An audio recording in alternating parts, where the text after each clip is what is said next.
Who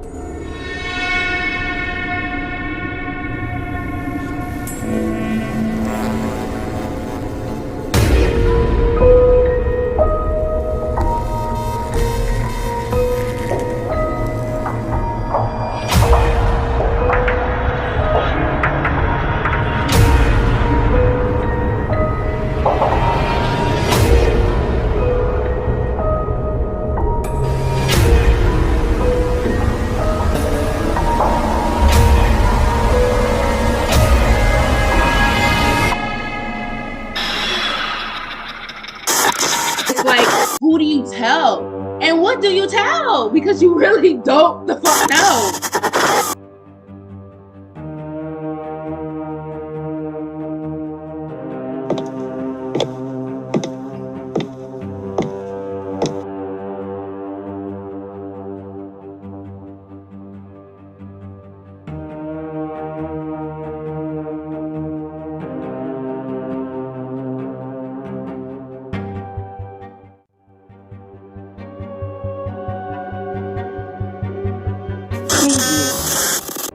Welcome everyone to my shadow work series called Real Monsters. Hopefully you guys have had the opportunity to check out the introductory video. If you have not, I implore you to go ahead and check that out because it has some warnings and it actually prefaces what this vlog series is about.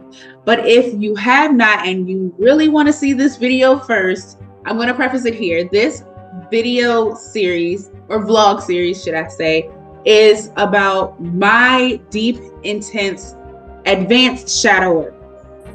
It's about me telling my story, finally getting my story out and giving people an understanding of me and who I am and the monsters that I have encountered throughout my life. Hence the title, Real Monsters. So without further ado, let's go ahead and jump right into the video. So imagine growing up and you are under the rule of what happens in this house stays in this house. Now, what happens if the infraction or the violation happens outside of your house?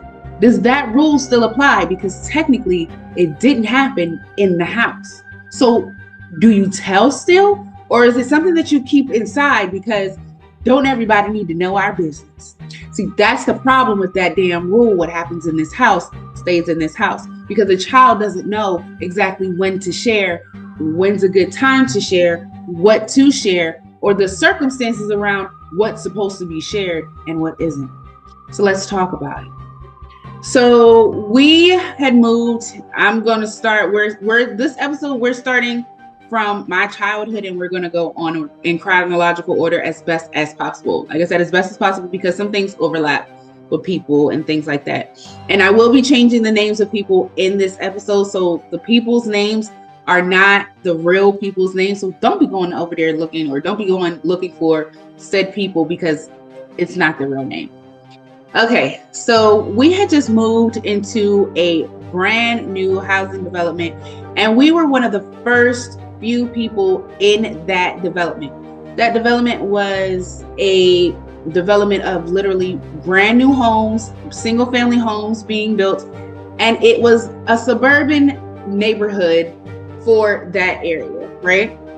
And so everybody would say, oh, you grew up in a nice house, you grew up in a suburban neighborhood, da da da da da. True, but that's not to say that things don't happen in suburban neighborhoods. You don't expect it, but things don't necessarily go smoothly all the time in suburban neighborhoods. Actually, that's kind of where you find a lot of infractions happen because people let their guard down in nice neighborhoods, right? So I'm about 7.5, 8 years old, and I meet some new friends in the neighborhood. And they were really, really cool people. The child that I was playing with was about, I want to say about 4 to 5 years older than me. So, and the other children that they had in that household were younger than me. So I really didn't play with the younger kids because they were so much younger than me. I played with the older one. And like I said, we were new in the neighborhood, so there weren't many families in that neighborhood, okay? So there wasn't many people my age that I could play with. And she was around going towards middle school age. So, you know, my parents was like, okay, well, you know, my daughter is mature, so, you know, she can, you know, handle her own. She can, you know, have this older friend. Well, I used to go over their house all the time, and you know, we used to play all the time, but it used to be when I used to go over there, I didn't necessarily go over there just to play with the older girl. I went to just play, period. You know what I'm saying? To play with everybody. And it ended up always being an instance where the younger two would always end up being elsewhere, and I would find myself alone with the older one. And then it got to the point where the older one would start to do things that, you know, I didn't know were not necessarily appropriate to do. Because when you grow up, sometimes you don't necessarily get taught stranger danger. I don't remember having that conversation with my parents of stranger danger, or, you know, being touched inappropriately, or somebody, you know, touched you inappropriately. We always had that big trust within our family. Our family was super close knit, and I believe around this time, my parents were starting to get heavily into the church.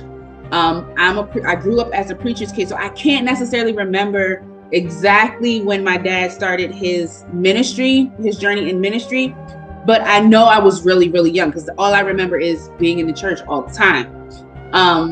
So it's kind of crazy. I think this is kind of like while my dad was kind of like in seminary, and he was doing, you know, his thing to become a minister.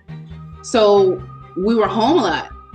And I was home with my mom, and my mom let me go outside, blase skip. So again, I was always going over their house. I would find myself always randomly somehow, and it didn't necessarily click to me until really now that, you know, she would always isolate me from the other two. So I didn't necessarily know how that always happened. I didn't necessarily know exactly what she would always say when, you know, she would have them go elsewhere.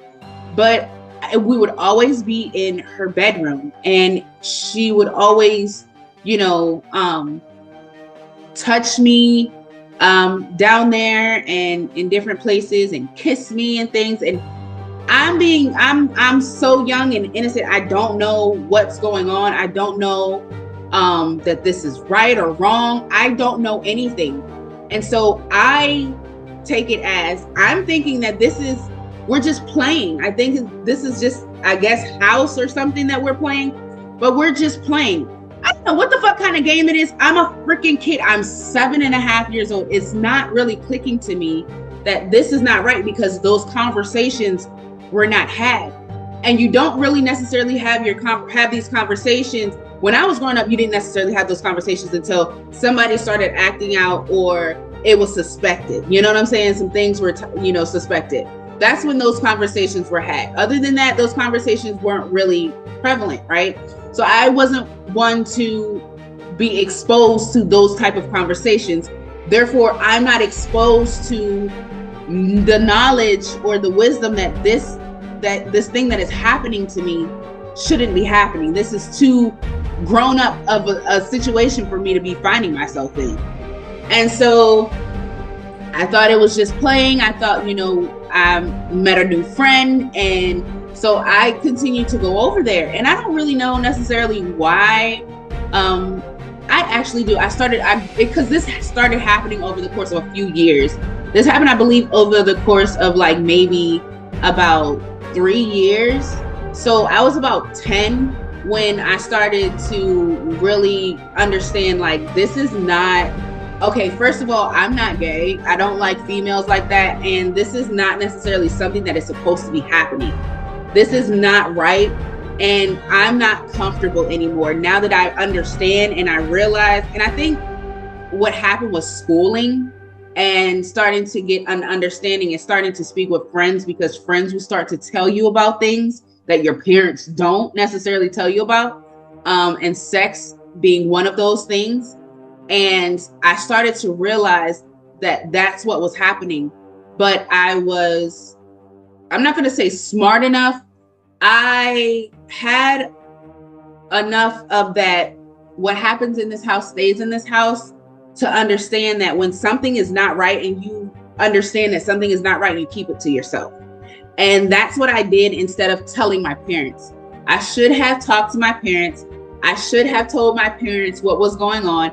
But how do you articulate something that you don't even necessarily know what's happening yourself? How do you articulate something that you're not familiar with? These are uncharted territories. Your parents didn't necessarily tell you about stranger danger or when people touching you inappropriately. You're not necessarily putting those two, and you have such an innocence about you because at this time you're starting to evolve into being this kid who's growing up in the church, like solely in the church. So, and my parents didn't necessarily let me go to too many people's houses. And that's why I was surprised that like they allowed me to go over their house. You know what I'm saying? Because I was always in their house. We never played outside. It was always in the house. And it was crazy because this particular family liked playing outside.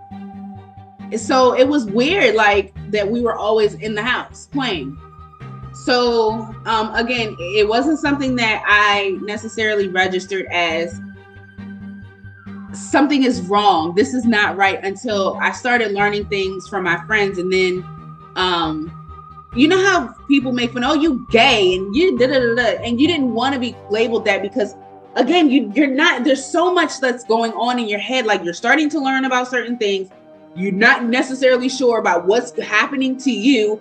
You don't know how to articulate it. And then there's also a thing of what happens in this house stays in this house. And technically it's outside of school. So you're not supposed to be discussing stuff that happens outside of school. So it's like, who do you tell? And what do you tell? Because you really don't the fuck know. And then to make matters worse, it's a female doing these things to you. It's not a male. It's not like it's somebody penetrating you. It's not like that. She was literally scissoring, like literally scissoring. So it's not like I was being penetrated. So when my mom took me to the doctors, my hymen wasn't broken or anything. So it's not like you could tell I was sexually active or anything like that. So, and do you necessarily consider that sexually active? And to this day, I still don't fucking know. You know what I'm saying? Like I still have so many fucking questions. I didn't learn that this scenario was me being molested until I started talking with my counselor, who I started going and counseling with it was either 2011, 2012, around that time frame. So when I really started unpacking like everything, like the nitty gritty and all the stuff that I hid, like I've gone to counseling and therapy, and therapy and counseling was mostly for my postpartum depression. It was about being a new mom and different things like that. It was not necessarily about dabbling into childhood traumas and things like that. Now we talked about like stuff in the present moment, and I was staying with my parents at the time that I was going through therapy and stuff. So of course I would bring my parents into having sessions with me, but we never talked about childhood traumas. We never talked about things that happened to me as a fucking child. I didn't get a chance and an opportunity to talk about those things until I was an adult and I felt comfortable enough to actually open up to somebody and talk to somebody about it. And it's funny because you're actually going to see that actual counselor that I opened up to. She's going to be in the series. So when I actually opened up to her and I told her about my childhood and I told her the things that happened in my childhood, she stopped me and she said, "Oh my God, did you realize that you were molested?" And I said, "Wait, no, because when you're molested, it means it's usually a guy that he's penetrating, it's sex, and it's usually an adult, somebody who's 18 or older doing it to a child." And she was like, "Oh, honey, where did you get these definitions? Where did you get your definitions from?" And I'm like, I got them. It's just something that, I picked up along the way. It was just, me having my own understanding, not necessarily going to Webster's like I should have, or not necessarily really doing the research like I should have. It was just kind of me learning, picking up things as I would hear about different cases and different scenarios.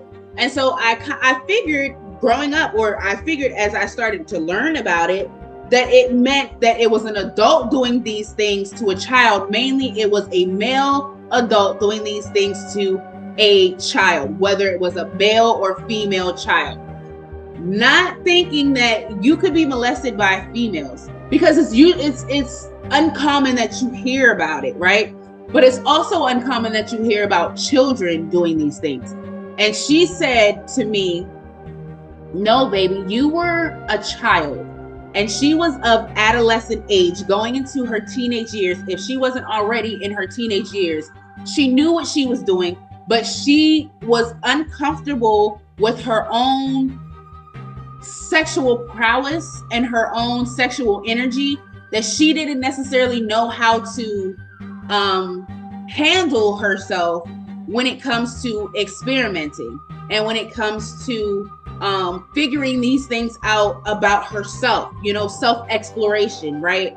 And so I ended up getting caught up in the mix, and I ended up there ended up being created some type of trauma. And the reason that I kept going back, that I learned that I kept going back, was because it created a trauma bond. It created a trauma bond. And as a child, and you're unsure, you don't know, you've never had these types of discussions, you thinking that we're friends, like we're being really good friends, and we're playing, and if I don't do certain things, she's not gonna like me, so I'm just gonna go along with it because she's older. And me putting trust in somebody being older than me and knowing better, you know what I mean? And so it was one of those things. I did not know that I was molested as a child until I started to unpack these things through counseling.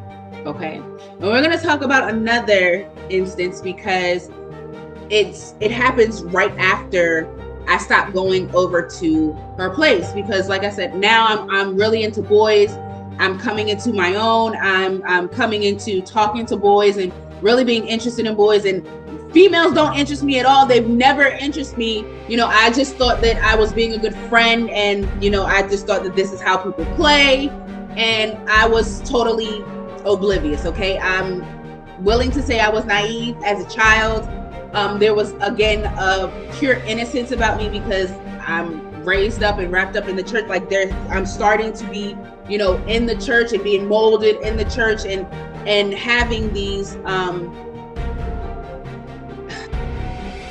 I'm having trust that wasn't necessarily earned, that was freely given. Okay. And even when trust was broken, I didn't realize the trust was broken, because I didn't realize the type of situation that I was in, because developmentally, I'm not there. I'm not old enough. I'm not mature enough developmentally. Okay. So that's the ages from about 7.5 to about 10 years old. So we get to about 10, 11 years old. Oh, I'm feeling myself now. I like boys. I'm kissing boys.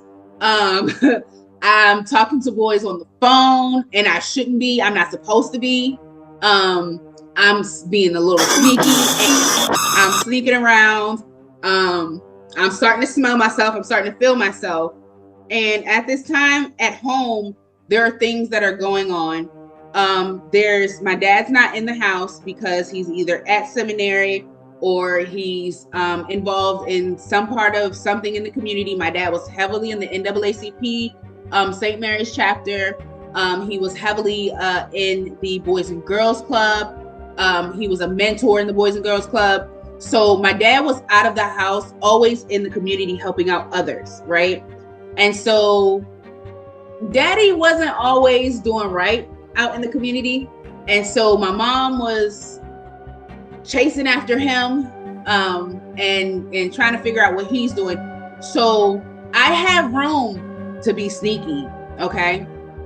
I have room to be sneaky, and I'm not sharing anything that my parents haven't shared. My dad shares his story all the time. With him being a pastor, he shares his stories all the time. So I'm not necessarily sharing things that, you know, my dad hasn't spoken on, okay? So I'm not exposing anybody's business, right?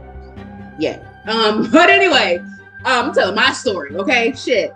So I am 11 years old, and technically I'm too young to be getting a summer job, but they made an exception for me to be a junior counselor this year. Okay.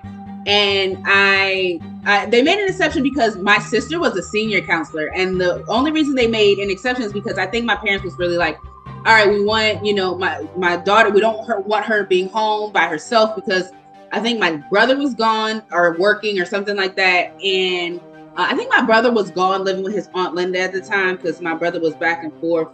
He was a problem child. He was a problem child. So there's a lot going on, right, in the household. So you have my brother going, I think he was staying with his Aunt Linda at the time, because my dad and him always kept bumping heads. My sister, she was always doing her own thing, right? So at this point, I think it was during the summer, and my parents did not want me home by myself. So they were like, well, see if she can either attend the camp or she can be like a junior counselor at the camp. So they put me on as a junior counselor at the camp. So it was cool. They put me on as a junior counselor at the camp. And so I'm 11, and I'm about to be 12 after the summer is over. So yes, I am 11.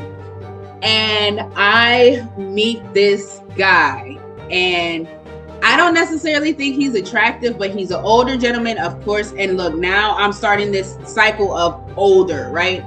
He's an older gentleman. He's about 15, 16 years old. He's about 15 years old. Either 15 or 16, one of the two. But I know he was in his teenagers. I know he was either 15 or 16. He was not younger than 15. And I'm 11 now, 11 going on 12, okay? And so he takes interest in me, and I think the reason he took interest in me because he knew everybody else, and I was the new kid on the block. And so it was just like one of those things that everybody was like, oh boy, like, girl, be careful, you know what I'm saying? And I was just like, okay, whatever. Getting myself into another situation that I, number one, didn't have no business getting myself into, and being too advanced for me. I didn't know, like, I didn't know what I was about to embark on. And so, we're in this thing, and we're calling each other boyfriend and girlfriend.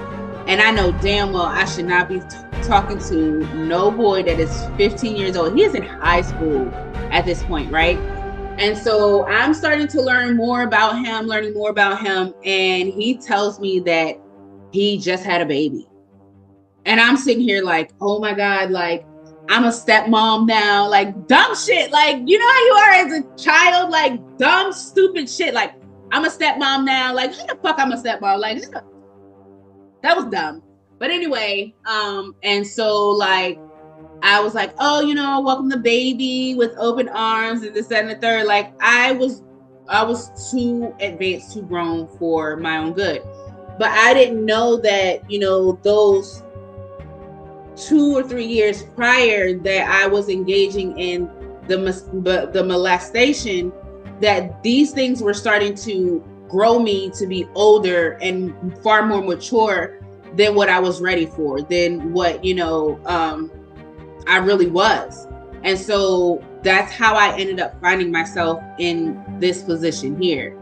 And so we're talking, and he's doing things, and I'm uncomfortable, but I'm going with it because it's like, I think I'm in love with this guy. You know what I'm saying? I think that, I have strong feelings for him. I don't know what true love is. I haven't experienced it, but I think this is what he's telling me, that, he loves me and this, that, and the third. So I'm like, oh my God, this is love. Oh, I'm in love. I'm grown. And this is when I really said, oh my God, I'm a grown woman. I was sneaking out of the house at night to meet him. I would sneak out either through the basement window or just through the basement door. I could configure the basement door so where we had an alarm system, but my parents didn't turn it on. But they could hear when you open the door in the basement, it go. So I figured a way to open the door without the alarm thing going.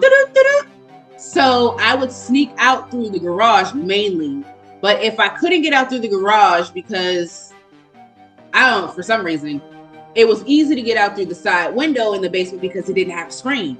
So I could just get out through the side, climb over the couch and get out the side. So I was finding myself, you know, sneaking out and meeting with him at night. And then there was this one night where I snuck out and we met so there's a back path, and I live right next to Janea'S Run Regional Park.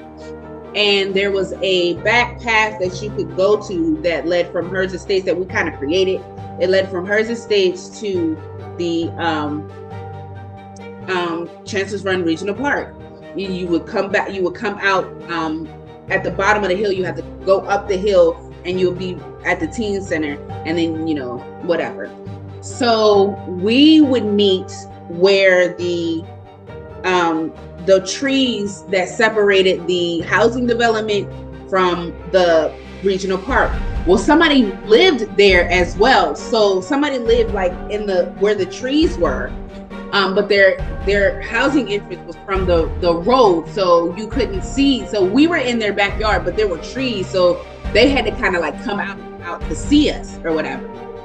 So we were back there, and he had a blanket. I don't know where the fuck he got the blanket from, but it kind of tells me that he premeditated this shit. And we were out there, and he laid the blanket down, and we sat down on the blanket, and we started kissing. And of course, you can understand where it leads from there. I lost my virginity at 11 years old to a 15 or 16-year-old boy. And as I was unpacking all of this through counseling, she was like, "Oh, girl, he was grooming you. Like, he was grooming you. Like, he was telling you, you know, he loved you, and he was saying things to get you to do things or get you to feel a certain way, to coerce you to do certain things." And I never, being that young, and again, not having these types of discussions and not having these conversations, my parents didn't have these conversations with me. I wish they did, but they didn't. We didn't really talk about sex until my mom found out I was having sex. And that was in middle school. And I was being taken to the ER. And I think I was having symptoms where she felt like I could have possibly been pregnant. But there was also an instance where there was chocolate on my floor. And she knew I don't eat chocolate like that. So she was like, "What the hell? Where the fuck did this chocolate thing come from?" And so she forced me into telling her that I was having sex in middle school. But this was like literally a few years after I actually lost my virginity. So of course that night I'm hurting. Like, it hurts. I'm hurting, and I'm walking back in the dark, walking back to the house, and I'm like, oh my God, like, he really loves me. Like, I'm thinking like, okay, he truly loves me because we just had sex. He truly, truly loves me. And again, I know what sex is now because I've learned different things from friends and seeing different things on HBO at night and stuff when you're not supposed to be watching it and your parents are asleep and they got that nasty shit on HBO, that HBO After Dark shit. Yeah, that. And I ain't talking about that Comedy Central Comic View because that used to come on HBO too at night. But I'm not talking about, I'm talking about real sex. I'm talking about that show and shows like that. Y'all know what I'm talking about. If you grew up in the 90s, you know exactly what the fuck I'm talking about. So I knew about sex in that way. I knew, you know, that I felt like I was under the premise that sex was between a boy and a girl. And you know what I'm saying? So I wasn't privy to the whole homosexual, even after being molested by a girl, I'm still not, the homosexuality thing is still not clicking because it wasn't a prevalent thing. It wasn't a prevalent conversation. It wasn't something that was, I'm not going to say an agenda. I'm not going to say it wasn't something that was pushed. Okay. It wasn't something that, I was privy to because I am not part of the community. I'm straight. I'm a straight female. So I'm boy crazy, right? So sex is between a man and a woman. And that's all I've ever seen. even seeing the shows that I'm not supposed to watch. That's all I had ever seen, so that's all I attributed it to, right? So I'm walking home after my first time, and I'm like, I'm a woman now. Like, I had sex now. Like, he loves me. I'm a woman, and like, I'm official. Like, that's all I kept saying. I'm officially a woman. I'm officially a woman. I'm officially like, and I now that I think about it, I sound so fucking stupid, but you don't know what you don't know as a fucking kid. You know what I'm saying? And growing up too fucking fast and getting yourself caught up with too fast or too mature situations, you just don't fucking know, right? So we have sex often, and it's in the playground, it's at the playground, and this, that, and the third, and we don't stop going, meeting up with each other and stuff until one day we met up at the park, and my father was looking for me, and he ended up looking for me at the regional park. I think somebody told him that I was going to the park, because I think one of my friends knew that I was at the park. That was my best friend at the time. I think she knew that I was at the park because she knew all about the boy. And so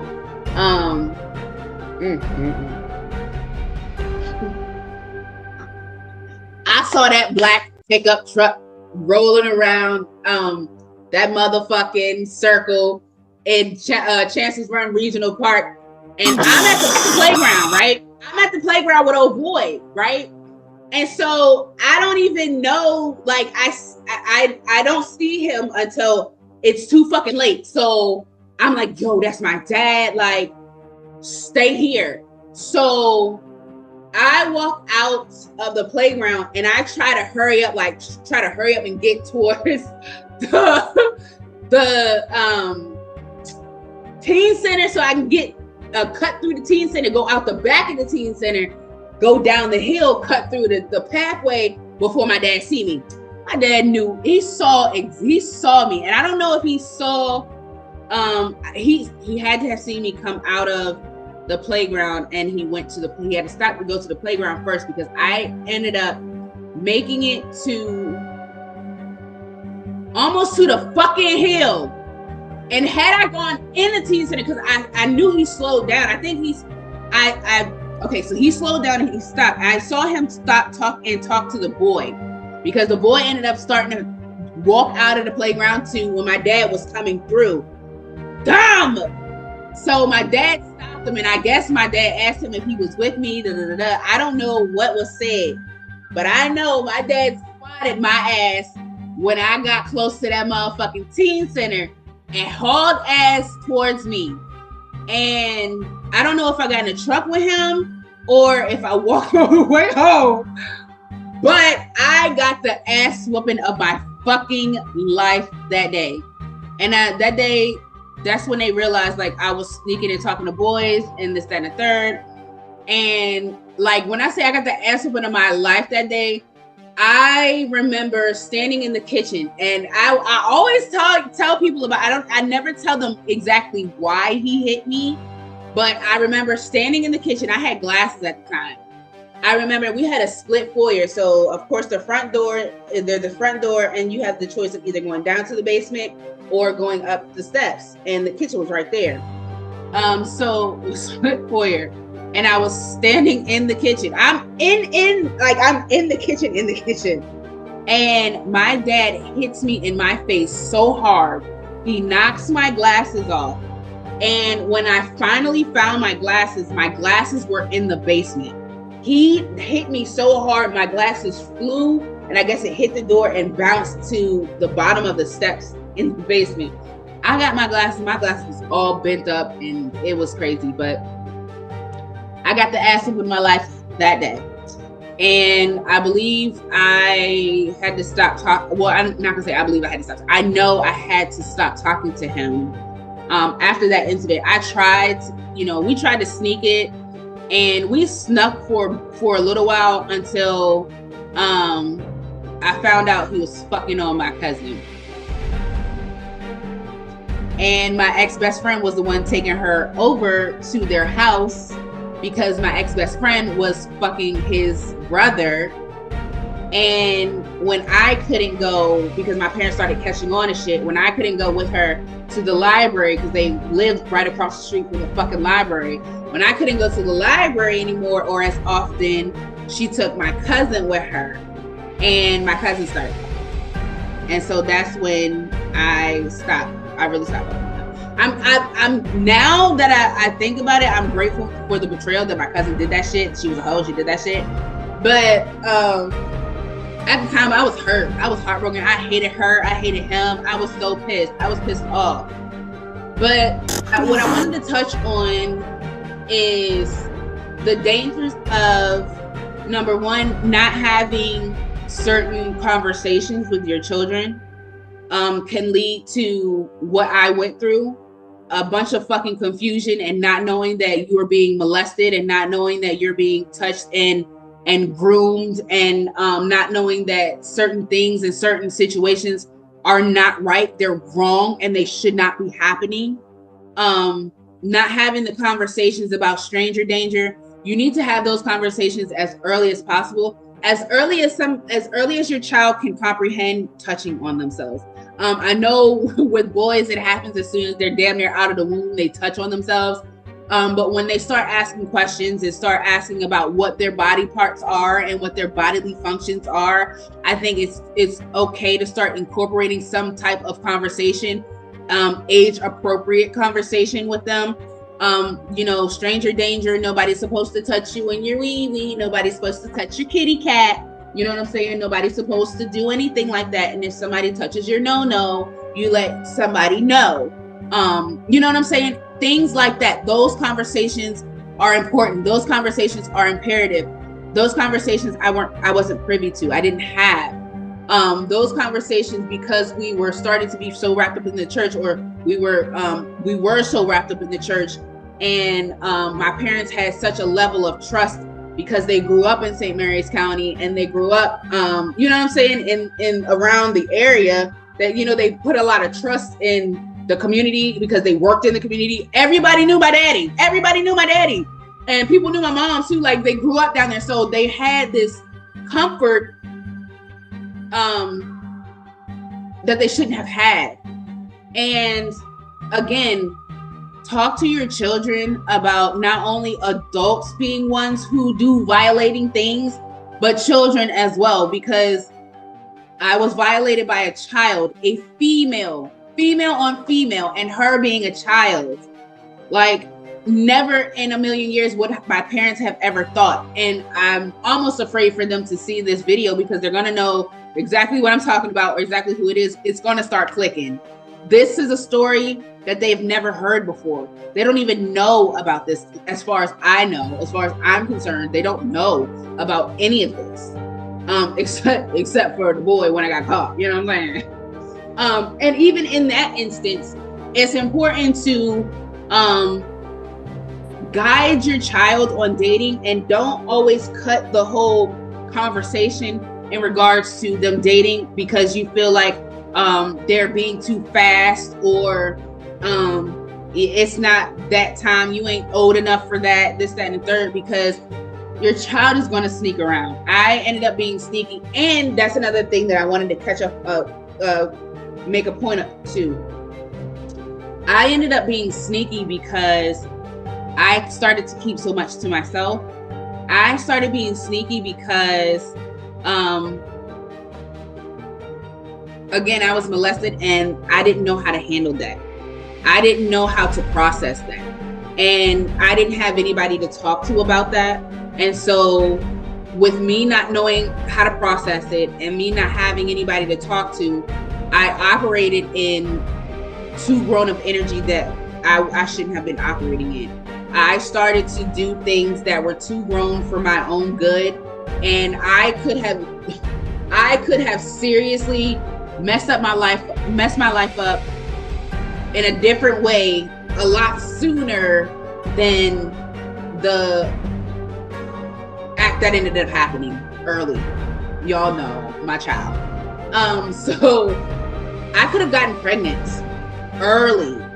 And what's crazy is, like, I think I like the year prior to me losing my virginity, I think that's when I really started my menstrual cycle. So, and I wasn't necessarily privy to your period being the thing that gives that's the indicator that your body is mature enough to have a baby. We didn't have those conversations. That's why I'm like, yo, these conversations are like so imperative to have with your children. And like I said, from the age of they start to ask about their own body parts to present damn day, like to adulthood, so when they feel like, you know, they can navigate on their own.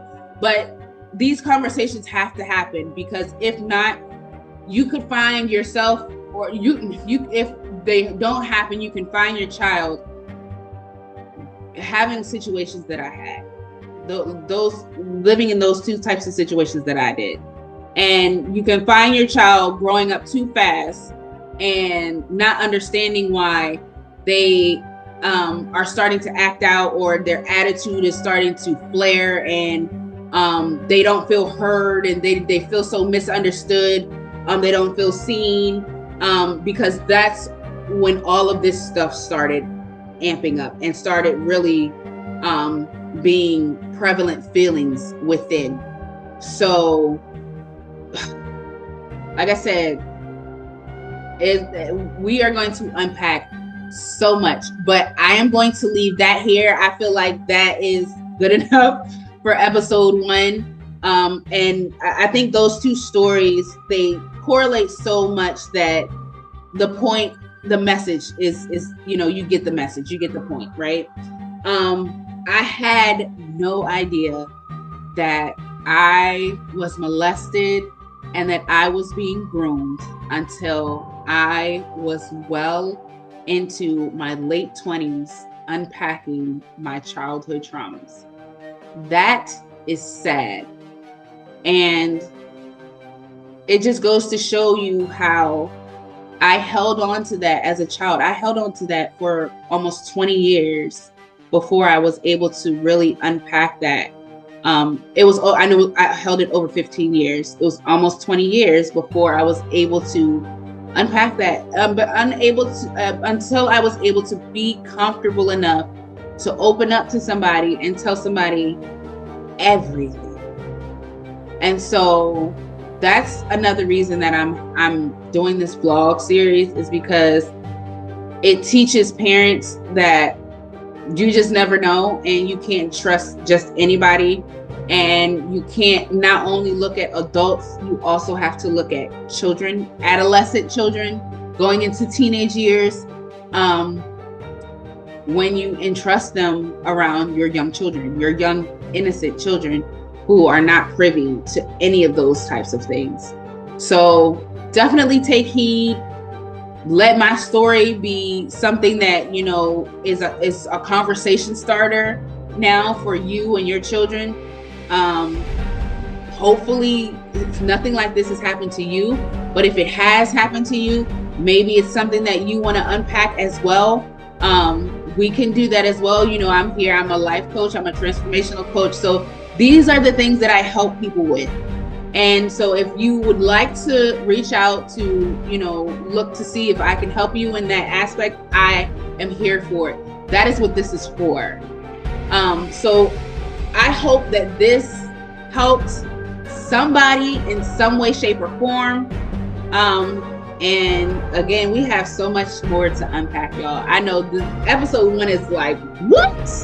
Like, damn, girl, you starting off with a bang. But hey, that's what we go to chronological order. That's how it happened. So it happened early on. So that's what we had to start with.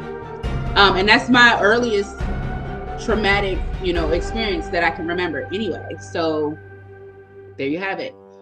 All right, you guys, that is going to do it for episode 1. Hope it wasn't too much for you. And if it triggered you, I really sincerely apologize. And again, maybe it's something that you need to work through. Reach out. I may be able to help you. But until then, or until next time, I'll see y'all later. Bye.